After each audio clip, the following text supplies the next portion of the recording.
So yan mga kasarap, lagyan natin ng mayonnaise. Yun. Yan, nagpapasarap dyan. Alright mga kasarap, magpabaga tayo mga kasarap. Magsalang tayo ng kawali mga kasarap. Lagay tayo ng mantika.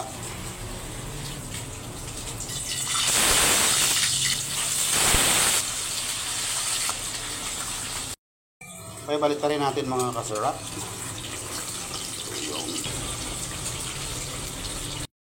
Alright, aside lang natin ito mga kasarap at ating slice. So next natin mga kasarap ay eggplant.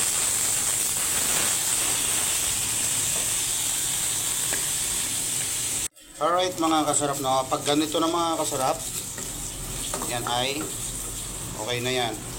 So lalagyan natin itong ating tokwa. Yun. So lagay natin itong sibuyas at siling verde.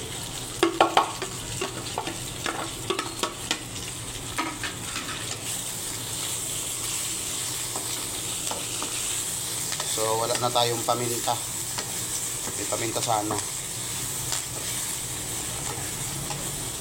Lutuin lang natin siya.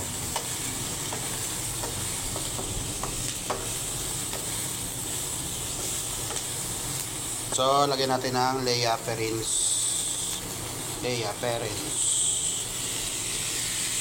Konti lang. Pampabango lang yun mga kasarap.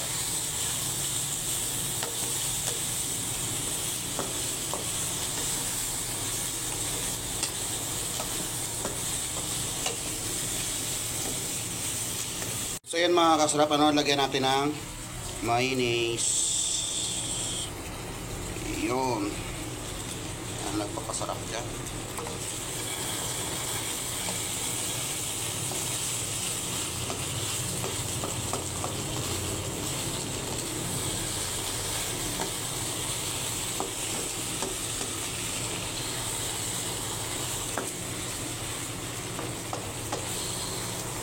Sarap niyan mga kasarap.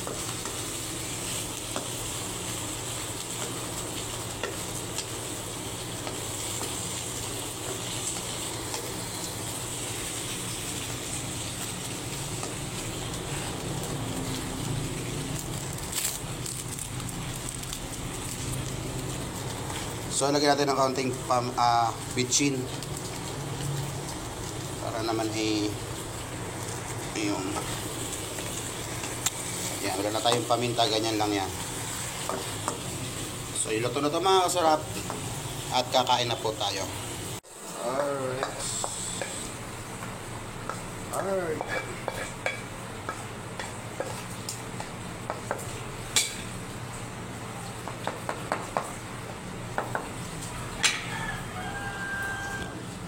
So yun mga kasarap, ito na po yung ating niluto na sisig na tokwa with eggplant mga kasarap. Cheers and thanks for watching.